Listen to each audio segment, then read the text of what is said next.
আসসালামু আলাইকুম। 10 মিনিট মাদ্রাসায় আপনাকে স্বাগতম। নবী করিম সাল্লাল্লাহু আলাইহি ওয়াসাল্লাম মাঝে মাঝে খালি পায়ে হাঁটার আদেশ দিতেন। আপনি কি মনে করতে পারেন যে শেষ কবে সবুজ ঘাসের উপর খালি পায়ে হেঁটেছেন? নিশ্চয়ই ভালো করে মনে করতে পারছেন না। বিশেষ করে যারা শহরে থাকেন তারা সাধারণত মাটির স্পর্শ থেকে বঞ্চিত থাকেন। অনেকে সকালবেলা ব্যায়াম করলেও খালি পায়ে ব্যায়াম করেন না, অথচ খালি পায়ে হাঁটার উপকারিতা অনেক। রাসূল সাল্লাল্লাহু আলাইহি ওয়াসাল্লাম সাহাবায়ে কেরামকে মাঝে মাঝে খালি পায়ে হাঁটার নির্দেশ দিতেন। আব্দুল্লাহ ইবনু বুরাইদা রাদিয়াল্লাহু তাআলা আনহু থেকে বর্ণিত, রাসূল সাল্লাল্লাহু আলাইহি ওয়াসাল্লামের এক সাহাবী মিশরে অবস্থানরত ফালাদা ইবনু উবাইদ রাদিয়াল্লাহু তাআলা আনহু এর কাছে পৌঁছেন।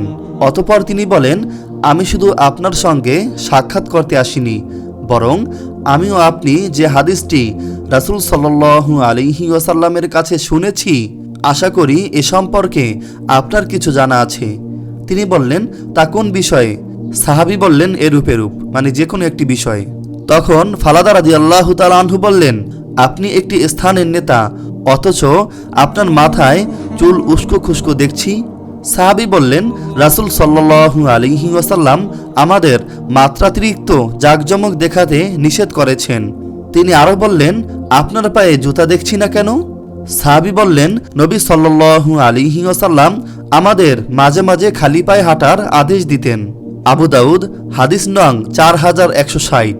উল্লিখিত হাদিস দ্বারা বোঝা যায়, রাসূল সাল্লাল্লাহু আলাইহি ওয়াসাল্লাম এর নির্দেশনা পালনের উদ্দেশ্যে মাঝে মাঝে খালি পায়ে হাঁটা সুন্নত।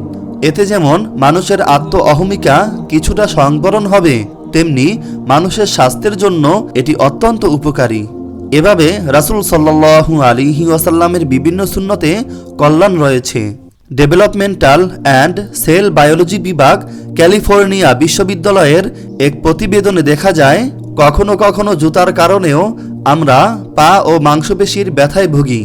দিনের কিছুটা সময় উঁচু নিচু স্থানে বা ঘাস মাটিতে খালি পায়ে হাঁটলে সেটিও দূর হয়। আবার এর ফলে শরীরের পেশিতে পা থেকে মাথা পর্যন্ত রক্ত চলাচলের গতি বাড়ে। মাঝে মাঝে খালি পায়ে হাঁটলে হৃদরোগের ঝুঁকি কমে। Journal of alternative and complementary মেডিসিনে প্রকাশিত গবেষণার নিবন্ধ অনুযায়ী, খালি পায়ে হাঁটলে শরীরের ভেতর লোহিত রক্তকণিকাগুলোর চার্জে পরিবর্তন আসে, যা রক্ত জমাট বাঁধতে দেয় না, ফলে হৃদরোগের ঝুঁকি কমে যায়। বিশেষ করে আমাদের দেশের মানুষের জন্য খালি পায়ে হাঁটা অত্যন্ত উপকারী, কারণ আমরা খালি পায়ে মাটির উপর হাঁটতে পারি। আমাদের পা যখন মাটি স্পর্শ করে তখন মাটি থেকে দেহ নেগেটিভ ইলেকট্রন শোষণ করে। এতে দেহের ভেতর বায়ো ইলেকট্রিক্যাল ভারসাম্য বজায় থাকে। এছাড়া খালি পায়ে হাঁটতে গেলে আমরা অবচেতনে একটু বাড়তি সতর্ক থাকি, যা আমাদের সতর্ক থাকা ও শারীরিক ভারসাম্য বজায় রাখার ক্ষমতা বাড়ায়।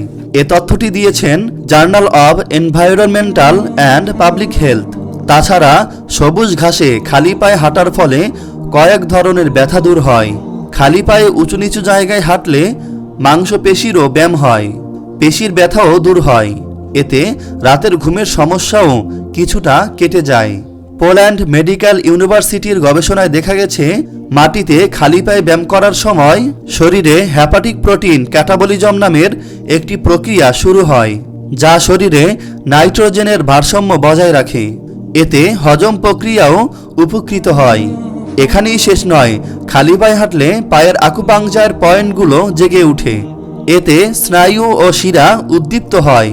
এতে শরীরের স্নায়ুতন্ত্রের ব্যায়ামটা হয়ে যায়, রোগ প্রতিরোধ ক্ষমতাও বাড়ে। গবেষণায় দেখা গেছে, আমাদের পায়ের নিচের অংশের স্নায়ুবিক উদ্দীপনা রক্তচাপ কমাতে সাহায্য করে। তাই খালি পায়ে হাঁটার ফলে উচ্চ রক্তচাপও কমে। আমাদের প্রত্যেকের উচিত ভোরবেলা ফজরের নামাজের পর কিছুক্ষণ সবুজ ঘাসের উপর খালি পায়ে হাঁটার চেষ্টা করা। এতে আমরা প্রিয় নবী সাল্লাল্লাহু আলাইহি ওয়াসাল্লামের একটি সুন্নত পালনের সওয়াব পাব।